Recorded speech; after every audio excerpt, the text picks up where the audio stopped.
Now, the foundation of ethics, Fichte thinks, is that the I acts in a world with other I's. So part of the not I is other people. Yes, it's true that the world poses certain limitations on me. There's no other person that prevents me from bench pressing 300 pounds. It's nature and my own body and its limitations that prevent me from doing that. However, there are other people who stop us from succeeding at doing all sorts of other things. And so I have to recognize, look, part of this limitation is that there are other people, other consciousnesses, other I's, other people positing themselves as self-positing, and they too imagine things, they too will things, they too try to achieve things, and they aren't always compatible with the things that I'm trying to achieve. So part of my own limitations consists in other people and the decisions other people make, their exercise of their own freedom. Now, what makes ethics possible is my recognition of that fact. I don't just recognize myself as self-positing, I recognize them as self-positing. That is to say, I realize they are conscious beings like me. Conscious beings, in fact, self-conscious beings, beings who are aware of their own self-consciousness. So they're just like me. Their freedom exists in the same way that mine does. They too are free to do things, to think, to imagine, to will. And that means what? Well, it does mean I'm going to be even further limited. It's not just the world that sometimes works against what I want, it's also other people. But it also makes me aware that they have the same status that I do. In other words, there is something that Martin Buber later talks about as an I and thou relationship. I am in this second-person relationship with other beings who I realize are just like me. I recognize their own consciousness, self-consciousness, awareness of their own self-consciousness. I am aware of them as beings that also posit themselves as self-positing. And the moment I do that, I recognize that now we're on an even playing field. We are equal in the sense that we are all equally conscious, self-conscious, self-positing beings. And that, Fichte thinks, is the foundation for all of ethics.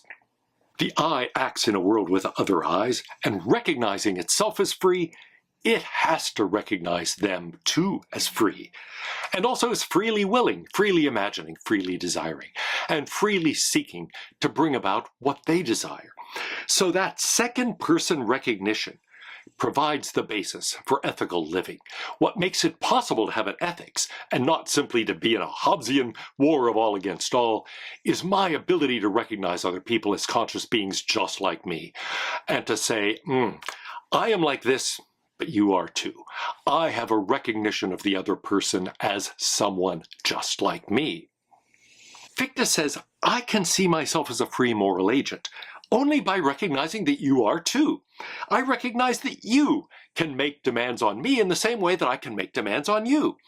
Those demands have a kind of authority over each of us.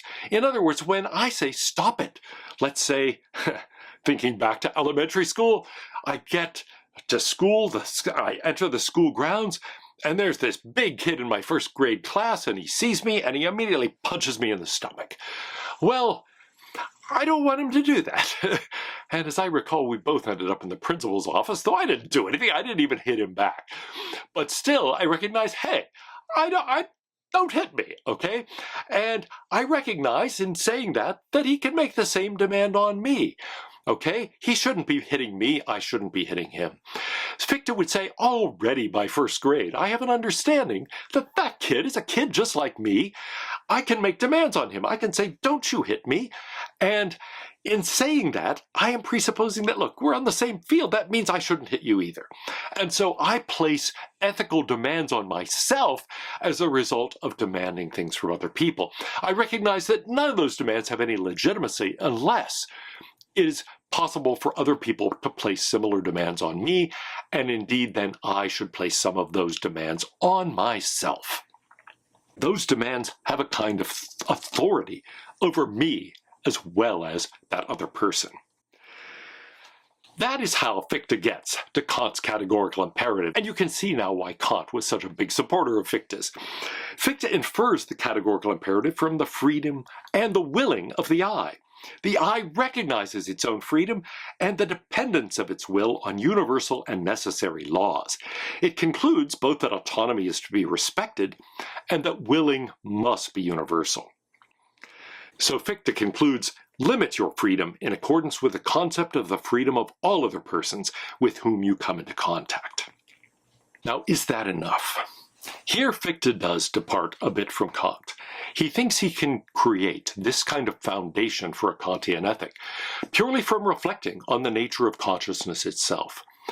But now he says, still, I don't know if that's enough to make people ethical beings.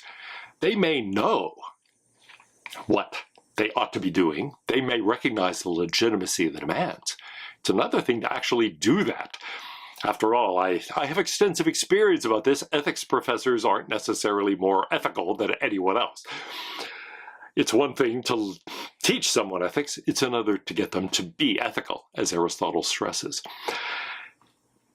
So what can we say at this point? How do we get somebody to actually be ethical and not simply know that they ought to limit their own freedom? Fichte says feeling is required, conscience is required. It takes more than an intellectual judgment. Remember that practical reason here is really primary. Consciousness is fundamentally a practical activity from his point of view. And if that's true, then there's more than simply an intellectual exercise going on with ethics. To become ethical, we need to have a kind of feeling, a kind of awareness, a kind of intuitive sense of our own obligations and our own limitations. So he says in the end, autonomy and universality built into the nature of consciousness itself. Consciousness presupposes self-consciousness, and indeed self-consciousness, awareness of our own self-consciousness.